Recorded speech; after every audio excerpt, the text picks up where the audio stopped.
నిరంతరం మాతో ఉండువాడా, alpha omega నీవే కదా, యుగ యుగములు ఏలువాడా, అల్ఫా ఒమేగా నీవే కదా, యుగ యుగములు ఏలువాడా. మా కాపరి సహాయకుడా, విమోచకుడా, పరిశుద్ధుడా, మా కాపరి సహాయకుడా, విమోచకుడా, పరిశుద్ధుడా, ఇమ్మానుయేలు ప్రభు, ఇమ్మానుయేలు ప్రభు, ఇమ్మానుయేలు ప్రభు.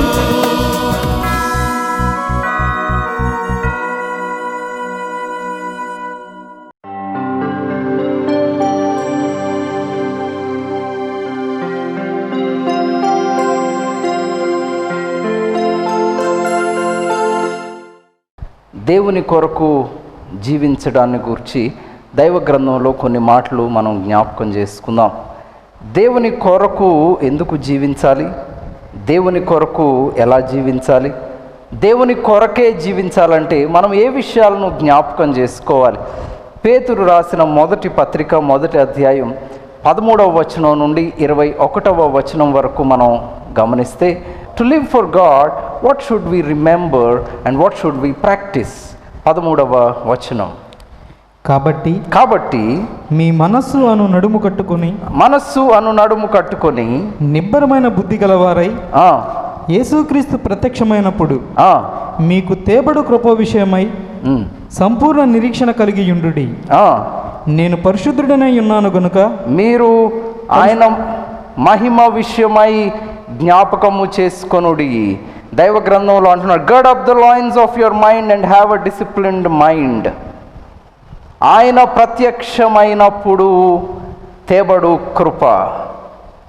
మీ మనస్సులు మార్చుకొని దేవుని మహిమను గూర్చి ఆలోచన చేయుడి.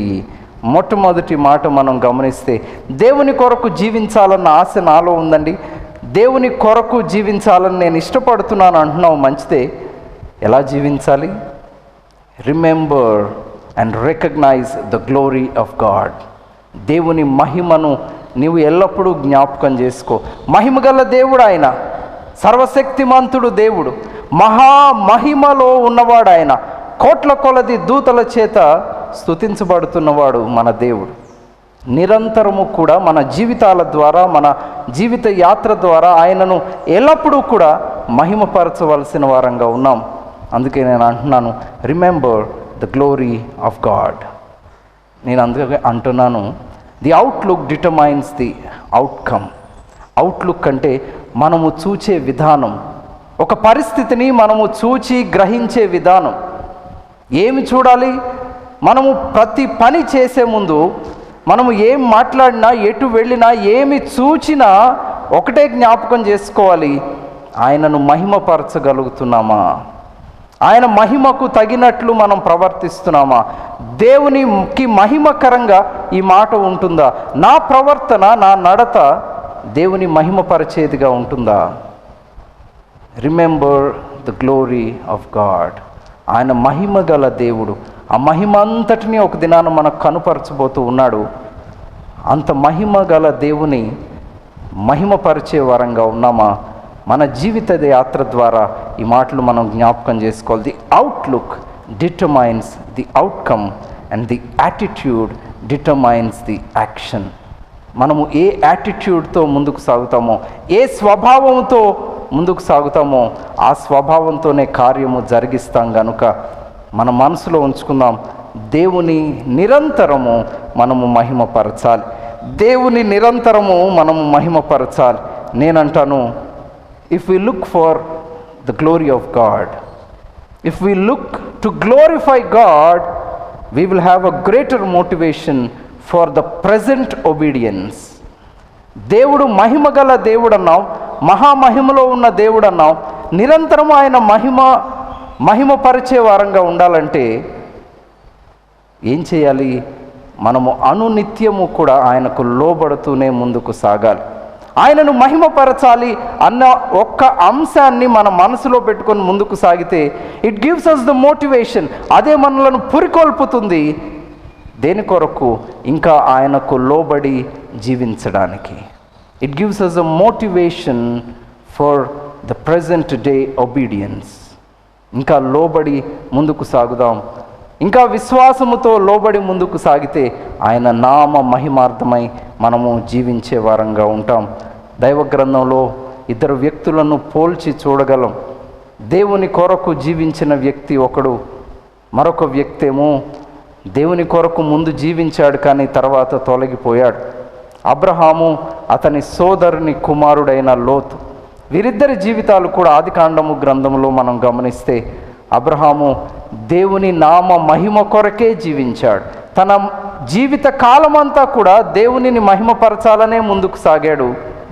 అందుకే ఇంకా లోబడి జీవించాడు. దేవునికి ఎంతో విధేయత చూపించాడు. మనము దేవుని నామాన్ని మహిమపరచాలన్న ఉద్దేశంతో ముందుకు సాగినప్పుడు అదే మనలను పురికొల్పుతుంది. దేని కొరకు? ఆయన కొరకు ఇంకా విధేయులుగా జీవించుటకు. ఈ విషయాన్ని మనం జ్ఞాపకం చేసుకుందాం. పేతురు రాస్తూ ఉన్నాడు, మొదటి పత్రిక 1వ అధ్యాయం 13వ వచనంలో, మహిమతో ఆయన ప్రత్యక్షమైనప్పుడు. దేవుని కొరకు జీవించాలంటే మొదటి విషయం మనం జ్ఞాపకం చేసుకోవాల్సింది ఏమిటంటే we have to remember the glory of God. దేవుని మహిమను మనము జ్ఞాపకం చేసుకుందాం. మహిమగల దేవుని కొరకు ఇంకా విధేయతతో మనము జీవిస్తూ ముందుకు సాగుదాం. దైవ గ్రంథంలో మరొక మాట కూడా మనం జ్ఞాపకం చేసుకుందాం. దేవుని కొరకు జీవించాలంటే మొదటిగా ఆయన మహిమను మనము జ్ఞాపకం చేసుకోవాలి. రెండవది 14వ వచనంలో అంటూ ఉన్నాడు, నేను పరిశుద్ధుడను. We have to remember the holiness of God. దేవుడు ఎంత పరిశుద్ధుడో మనము జ్ఞాపకం చేసుకున్నప్పుడు మనము కూడా పరిశుద్ధులుగా జీవించే వారంగా ఉంటాం. నేను అంటాను, the cause of unholiness is ignorance. తెలియకపోవడం, సరిగా పరిస్థితులను అర్థం చేసుకోకపోవడం, దేవుడు ఎవరో సరిగా ఆయనను అర్థం చేసుకోలేకపోవడం. The cause of unholiness is ignorance and this ignorance leads to indulgence.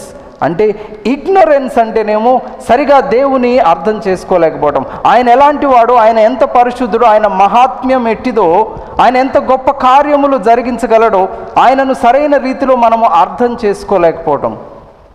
ఈ సరిగా అర్థం చేసుకోలేకపోవటం వలన మనము దారి తొలగిపోతూ ఉన్నాం, దారి తప్పిపోతూ ఉన్నాం. Ignorance leads to indulgence in to sin. కార్యము జరిగిస్తూ ఉన్నాం. ఏం కార్యం అది? సరిగా అర్థం చేసుకోకపోవటం వలన దేవుని గుణలక్షణాలను, దేవుని పరిశుద్ధతను మనము సరిగా గ్రహించకపోవడం వలన కార్యములు జరిగిస్తున్నాం. ఏం కార్యం అది? పాపము చేస్తూ ఉన్నాం. ఫ్లెష్లీ సిన్, వరల్డ్లీ సిన్, ఇంకా లోకములోనే జీవిస్తూ ఉన్నాం. ఈ దినం దేవుని కొరకు జీవించాలంటే మనము జ్ఞాపకం చేసుకోవాల్సిన విషయం, దేవుడు పరిశుద్ధుడు. We have to remember always that hour God is a Holi God. దేవుడు పరిశుద్ధుడు అన్న విషయం మనము ఎప్పటికీ కూడా జ్ఞాపకం చేసుకోవాల్సిన వారంగా ఉన్నాం. ఎఫెసీ పత్రిక 4వ అధ్యాయం 17వ వచనం కూడా మనం చదివినట్లయితే, కాబట్టి అన్యజనులు నడుచుకున్నట్లు మీరిక మీదట నడుచుకొనవలదని మీరు నడుచుకొనవద్దు, ప్రభువునందు సాక్ష్యం ఇచ్చుచున్నాను. వారైతే అంధకార సంబంధమైన, ఆ మాటలు గమనించండి, అంధకార సంబంధమైన మనస్సు గలవారై తమ హృదయ కాఠిన్యము వలన తమలోనున్న అజ్ఞానము చేత. ఏమి చేత? అజ్ఞానము చేత. నేను అంటున్నాను, ఇగ్నరెన్స్ లీడ్స్ టు ఇండల్జెన్స్. అజ్ఞానము చేత పాపము చేస్తూ ఉన్నారు, దేవునికి వ్యతిరేకముగా నడుస్తూ ఉన్నారు, లోక సంబంధమైన క్రియలు చేస్తూ ఉన్నారు. ఈ దినం దేవుని గుణలక్షణములను సరిగ్గా అర్థం చేసుకుందాం. ఆయన ఎంత గొప్ప దేవుడు, ఆయన ఎంత సర్వోన్నతుడు, ఎంత పరిశుద్ధుడో మనము జ్ఞాపకం చేసుకున్నప్పుడు లోక సంబంధమైన శరీర సంబంధమైన క్రియల నుండి మనము దూరముగా వెళ్ళే వారంగా ఉన్నాం. మొదటి మాట నేను అంటున్నాను, we have to remember the glory of God. దేవుని కొరకు సాక్షులుగా జీవించాలంటే we have to remember the glory of God. The second thing is we have to remember the holiness of God. దేవుని పరిశుద్ధతను జ్ఞాపకం చేసుకుందాం. అందుకే కొరింథీయులకు రాస్తూ పౌలు అంటూ ఉన్నాడు, పరిశుద్ధతను సంపూర్తి చేసుకొనుచు, పరిశుద్ధతను సంపూర్తి చేసుకొనొచ్చు. ఏదో ఆ సమయం కొరకు ఏదో ఆశించి దేవుడు ఏదో ఇస్తాడు గనుక, మనకు అవసరత ఉంది గనుక కొంతకాలం పరిశుద్ధంగా జీవిస్తాం. ఆ కార్యము జరిగిన తర్వాత, మేలు పొందిన తర్వాత మరలా మామూలే. ఇది కాదు దేవుడు మన నుండి కోరుతున్నది. దేవుడు ఏం కోరుతున్నాడు? పరిశుద్ధతను సంపూర్తి చేసుకొనొచ్చు, సంపూర్తి చేసుకొనొచ్చు. Walking towards perfection in holiness. అవును, పర్ఫెక్ట్గా జీవించాలని దేవుడు మన నుండి కోరుతున్నాడు. నిజమైన పరిశుద్ధత మనము కలిగి ఉండాలని ప్రభు ఆశిస్తూ ఉన్నాడు. దేవుని కొరకు జీవిస్తూ మనం ముందుకు సాగాలంటే, దేవుని కొరకు సాక్షులుగా జీవించాలంటే మొదటిగా నేను అన్నాను, we have to remember the glory of God. The second thing is we have to remember the holiness of God. మూడవది, we have to study the word of God. దేవుని వాక్యమును మనము జ్ఞాపకం చేసుకోవలసిన వారంగా ఉన్నాం. మొదటి అధ్యాయం పేతురు రాసిన పత్రిక 16వ వచనంలో ఆ మాటలు మనం గమనించగలుగుతాం. నేను పరిశుద్ధుడని ఉన్నాను గనుక మీరును పరిశుద్ధులై ఉండుడి అని వ్రాయబడి ఉన్నది అని వ్రాయబడి ఉండెను. It is written, it is written. It talks about the word of God. దేవుని వాక్యమును ధ్యానించువారం. దేవుని కోసం నేను జీవించాలండి అంటున్నాం. ఎంతోమంది యవనస్తులు అడుగుతారు ఎక్కువగా, నేను దేవుని కోసం జీవించాలని ఆశిస్తున్నాను. What do I do to live for God? దేవుని కొరకు జీవించాలంటే నన్ను ఏం చేయమంటారు? Study the word of God. Study the word of God. దేవుని వాక్యము శక్తి గలది, అది బలమైనది, నీలో కార్యమును జరిగిస్తుంది. దేవుని వాక్యమును గూర్చి అనేక మాటలు దైవ గ్రంథంలో మనం గమనించగలుగుతాం. దేవుని వాక్యము అది it is a sword for the battle. అది ఖడ్గము కంటే శక్తి గలది, వాడిగలది అంటున్నాడు. జీవిత యాత్రలో టెంప్టేషన్స్ను ఓవర్కమ్ చేయడానికి, శోధనను ఎదిరించి జయించి ముందుకు సాగడానికి దేవుని వాక్యమే మనకు సహాయం చేస్తుంది. దేవుని వాక్యమే మనల్ని నడిపిస్తుంది. దేవుని వాక్యము ఏం చేయాలండి? ఏదో చదువుతూ వెళ్ళడం కాదు, వాక్యమును హృదయములో భద్రపరచుకోవాలి, హృదయములో భద్రపరచుకోవాలి. ఎందుకు ఈ మాటలు మనం జ్ఞాపకం చేసుకుంటున్నామంటే, అపవాది ప్రభువును శోధించడానికి వచ్చాడు. ప్రభువు ఉపవాసం ఉండి ప్రార్థించాడు. వెంటనే ఎవరు వచ్చారు? అపవాది వచ్చాడు. నిన్ను శోధించువాడు అపవాది. అపవాది ఎప్పుడూ వెంట తిరుగుతూనే ఉంటాడు. శోధన ఎదురవుతుంది. అనుక్షణము మనము పోరాడుతూనే ఉన్నాం. We are in the battle field. మనస్సులో ఇదిగో ఈ శోధనలు జయించడానికి పోరాడుతూనే ఉన్నాం. అపవాది ప్రభు యొద్దకే వచ్చాడు, ప్రభువును శోధించడానికే వచ్చాడు.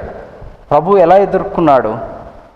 అపవాది అంటున్నాడు, నీవు నాకు నమస్కారం చెయ్యి, నీవు నాకు వంగి నమస్కారం చేయి, చాలు, నీకు ఏది కావాలో అది ఇస్తాను, ఇదంతా నీకే ఇస్తాను.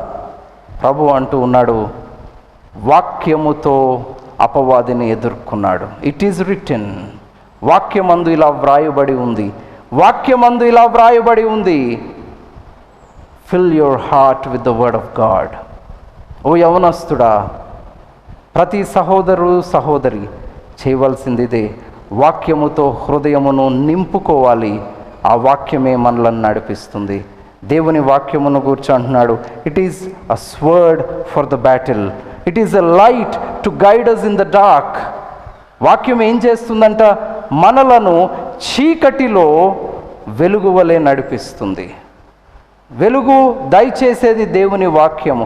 పాపపు చీకటిని పటాపంచలు చేసి దేవుని వెలుగులో నడిపించగలిగినది దేవుని వాక్యము మాత్రమే. దేవుని కొరకు జీవించాలన్న ఆశ నీలో ఉంది, మంచిదే.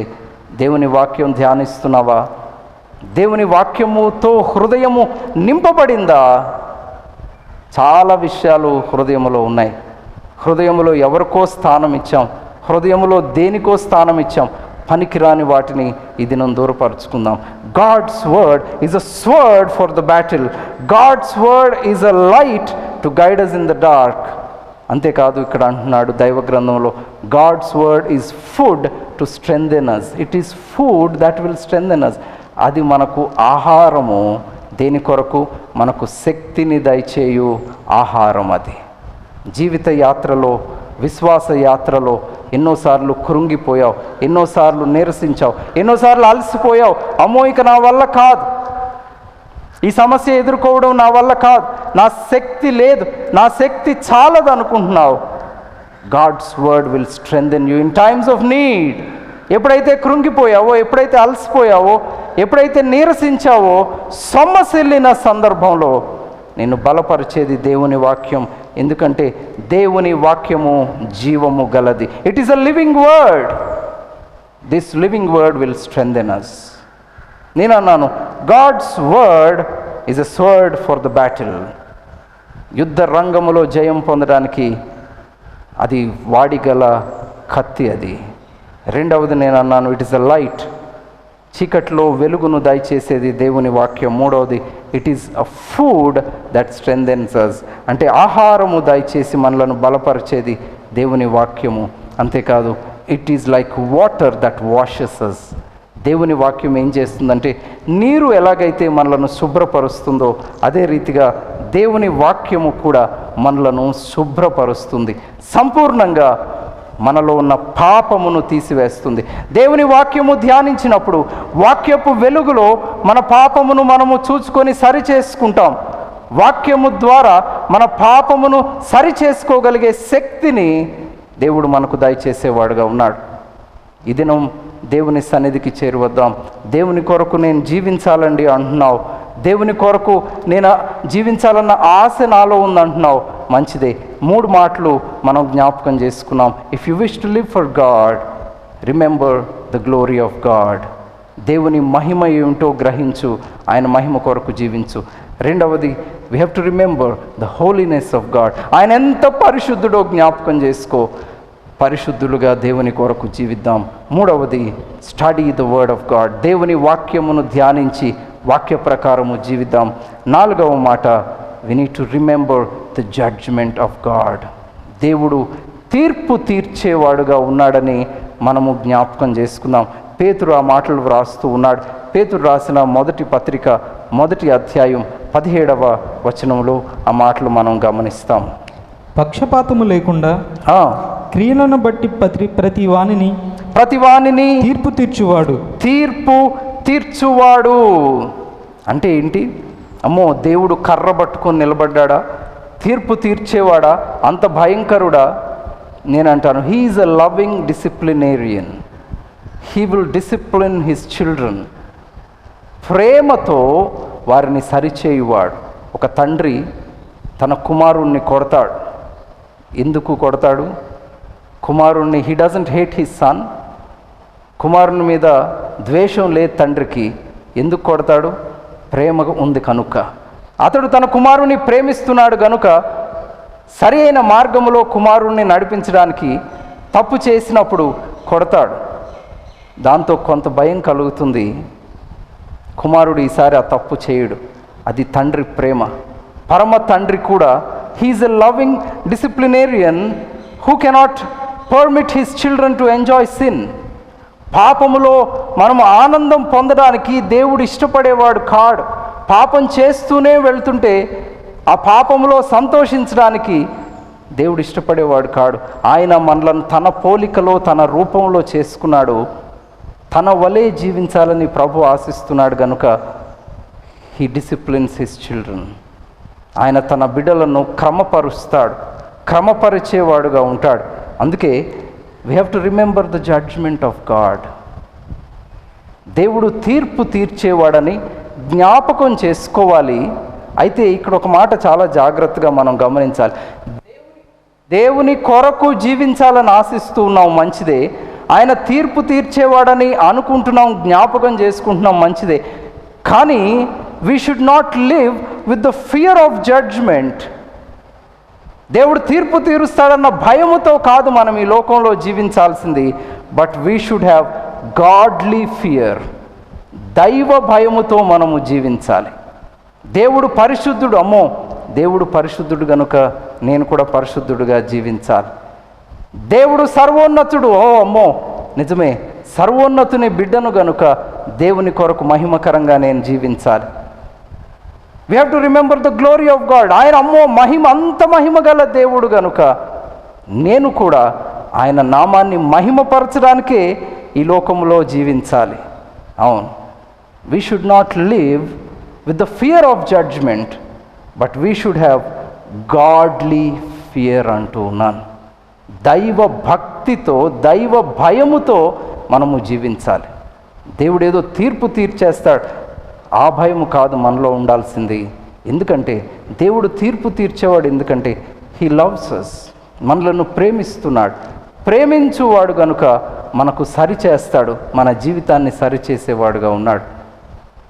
Don't live with the fear of judgement, but we should live with godly fear.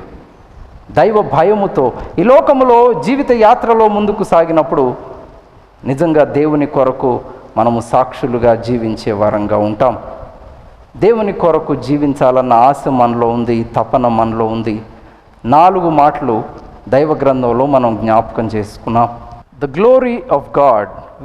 దేవుని కొరకు జీవించడానికి మనం ఏం జ్ఞాపకం చేసుకోవాలి? ఆయన మహిమను మనము జ్ఞాపకం చేసుకోవాలి. రెండవది, we have to remember the holiness of God. ఆయన ఎంత పరిశుద్ధుడో మనం జ్ఞాపకం చేసుకోవాలి. మూడవది, we have to remember the word of God. దేవుని వాక్యమును ధ్యానం చేయాలి, ఆ వాక్యమును హృదయములో భద్రపరచుకోవాలి. నాలుగవది, we have to remember the judgement of God. దేవుడు తీర్పు తీర్చేవాడు, నిజమే.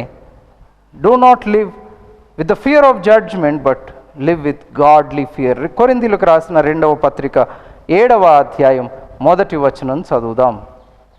ప్రియులారా, మనకు ఈ వాగ్దానములు ఉన్నవి గనుక దేవుని భయముతో, ఏమంట, దేవుని భయముతో పరిశుద్ధతను సంపూర్తి చేసుకొనుచు. Live with the fear of God. దైవ భయము కలిగి ఉందాం. ఎందుకని? దేవుడు అపవిత్రతను సహించేవాడు కాడు, ఆయన పరిశుద్ధుడు. ఆయన మహిమ కొరకు జీవించాలని నిరంతరము ఆశిస్తున్నవాడు గనుక దైవ భయముతో ఈ జీవిత యాత్రలో మనము ముందుకు సాగుదాం. దేవుని కొరకు జీవించాలని ఆశిస్తూ ఉన్నాం. ఆఖరుగా నేను మరొక మాట చెప్తాను. We have to remember the love of God. దేవుని ప్రేమను మనం జ్ఞాపకం చేసుకుందాం. దైవ గ్రంథంలో పేతురు రాసిన 1వ పత్రిక 1వ అధ్యాయం 18వ వచనం నుండి 21వ వచనం వరకు ఈ మాటలను మనం గమనించగలం. పితృపారంపర్యమైన మీ వ్యర్థ ప్రవర్తనను మాని విడిచిపెట్టినట్లుగా వెండి బంగారం వంటి క్షయ వస్తువుల చేత ప్రభు మిమ్మల్ని కొనలేదు, కానీ అమూల్యమైన రక్తము చేత అనగా నిర్దోషము నిష్కళంకము గొర్రెపిల్ల రక్తము చేత మిమ్మును విమోచించిన వాడు. ఆయన ప్రేమను మనము జ్ఞాపకం చేసుకుందాం. ఎంతగా ప్రభు మనలను ప్రేమించాడంటే తన ప్రాణమునే మన కొరకు అర్పించాడు. కలువరి సిలువలో తన ప్రాణమునే బలిగా మన కొరకు అర్పించిన వాడు. Let us remember the love of God. దేవుని నిజమైన ప్రేమను, శాశ్వతమైన ప్రేమను ఈ దినం మనం జ్ఞాపకం చేసుకుందాం. ఒక కుమారుడు తండ్రి లేడు. ఆ వ్యక్తికి ఒక తల్లి మాత్రమే ఉంది అతనికి. ఈ వ్యక్తి ఒక అమ్మాయిని ప్రేమించాడు, ఎంతో ప్రేమించాడు. అంతగా ప్రేమిస్తే ఈ అమ్మాయి ఒకరోజు అడిగిందంట, నువ్వు నన్ను ప్రేమిస్తున్నావా? ఏంటి అలాంటి మాట అడిగావు? నా ప్రాణం కంటే నిన్ను ఎక్కువ ప్రేమిస్తున్నాను. మరి నీ తల్లి ఉందిగా నీ దగ్గర, నా తల్లి కంటే నిన్ను ఎక్కువ ప్రేమిస్తున్నాను. ఈ అమ్మాయి అందంటే, నువ్వు నన్ను నిజంగా ప్రేమిస్తే నీ ఇంటికి వెళ్ళు, నీ తల్లిని చంపి నీ తల్లి గుండెను నాకు తీసుకొనిరా, అప్పుడు నువ్వు నన్ను నిజంగా ప్రేమిస్తున్నావని నేను నమ్ముతాను అందంట. ఇతను ప్రేమావేశములో నిజంగా ప్రేమిస్తున్నాను, నీకు చూపిస్తాను నిన్ను ఎంత ప్రేమిస్తున్నాను అని పరిగెత్తుకొని వెళ్ళాడు, తల్లిని చంపేశాడు. ఆమె గుండెను తీసుకొని ఇదిగో నేనేదో జయించాను అన్నట్లుగా పరిగెత్తుకొని వస్తూ ఉన్నాడు, గుండెను చేతిలో పట్టుకొని. తల్లిని చంపేసి ఆ తల్లి గుండెను చేతిలో పట్టుకొని పరిగెత్తుకుంటూ వస్తున్నాడు తన ప్రియురాలకి చూపించడానికి. ఆ పరిగెడుతున్న సమయంలో ఒక రాయి తగిలి క్రింద పడ్డాడు. కింద పడగానే ఈ చేతిలో ఉన్న తల్లి గుండె ఎగిరి ఎక్కడో పడిపోయింది. వెంటనే లేచాడు, త్వరగా ప్రియురాల దగ్గరికి వెళ్ళాలి, తన ప్రేమను తెలియజేయాలి. ఆతృతతో లేచి అంతా దులుపుకొని సరి చేసుకొని తల్లి గుండె ఎక్కడుందోనని వెతికి మళ్ళీ దాన్ని పట్టుకున్నాడు. దాన్ని చేతులతో పట్టుకోగానే తల్లి గుండె అతనితో మాట్లాడుతూ అందంట, అయ్యా కుమారుడా, నీకేమైనా దెబ్బ తగిలిందా అందంట. నీకేమైనా దెబ్బ తగిలిందా? తల్లి ప్రేమ ఎంతో గొప్పదని మనం జ్ఞాపకం చేసుకుంటాం. తల్లి ఆ గుండె అతన్ని దూషించలేదు, నిందించలేదు, కానీ పడిపోయిన వ్యక్తికి దెబ్బ తగిలిందేమోనని బాధపడుతుంది. క్రీస్తు ప్రభు ప్రేమ అంతకంటే గొప్పది, అంతకంటే విలువైనది.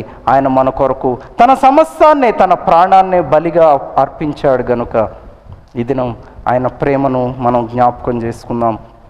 అందుకే ప్రభు అంటున్నాడు యోహాను సువార్త 10వ అధ్యాయం 17-18 వచనాల్లో, గొర్రెల కొరకు నా ప్రాణమును పెట్టుచున్నాను. ప్రాణము పెట్టిన కొరకు, ఆయన ప్రేమ కొరకు ఈ లోకంలో మనము జీవిద్దాం. ప్రభునందు ప్రియులారా, దేవుని కొరకు జీవించాలన్న ఆశ నీలో ఉంది. 5 మాటలు మనం దైవ గ్రంథంలో జ్ఞాపకం చేసుకుందాం. ప్రభులో ముందుకు సాగుదాం.